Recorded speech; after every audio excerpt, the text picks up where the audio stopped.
BP3TI Kementerian Komunikasi dan Informatika Mitra Kerja dengan Komisi 1 DPR RI menggelar diskusi publik. Kegiatan tersebut bertujuan untuk memberikan pemahaman kepada generasi muda terhadap penggunaan media sosial yang baik serta program dari BP3TI.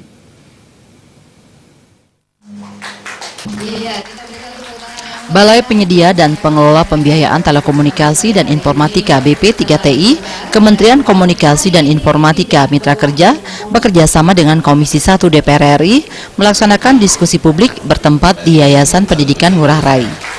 Kegiatan tersebut mengambil tema membentuk identitas kebangsaan generasi milenial melalui media sosial pada sosialisasi redesign USO. Kepala Divisi dan Pelaksana Monitoring Evaluasi Ekosistem BP3TI Yulis Widyo Marfiah menyatakan saat ini pemerintah telah membuat kebijakan, salah satunya dengan melakukan diskusi publik. Dalam kesempatan ini, BP3TI memberikan pemahaman dari segi pembiayaan dan program dari BP3TI. Saat ini BP3TI menyediakan infrastruktur berupa akses internet. Tahun ini juga pihaknya berusaha untuk fokus di daerah 3T. Selain membangun jaringan internet, juga akan dibangun ekosistemnya. Dari pemerintah telah membuat kebijakan. Salah satunya adalah diskusi publik seperti ini. Kita bekerja sama dengan Komisi 1 DPR. Beliau juga sebagai narasumber yang harus memberikan materi di sini.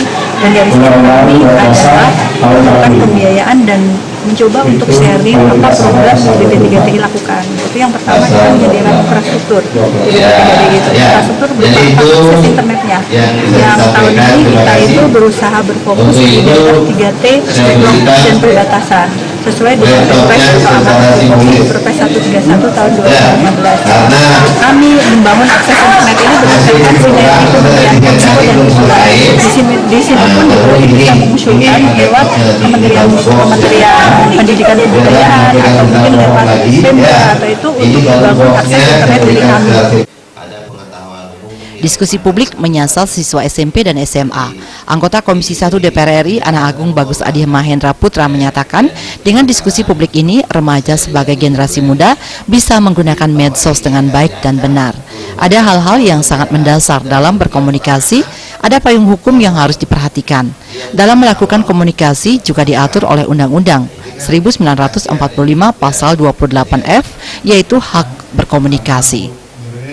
Di dalam kita melaksanakan komunikasi ini juga kita diatur oleh undang-undang, di mana jangan sampai kita terjebak oleh ulah kita sendiri dengan ketidakpahaman kita, bahwasanya ada undang-undang yang mengatur di undang-undang IT, yaitu pasal 45A dan 45B.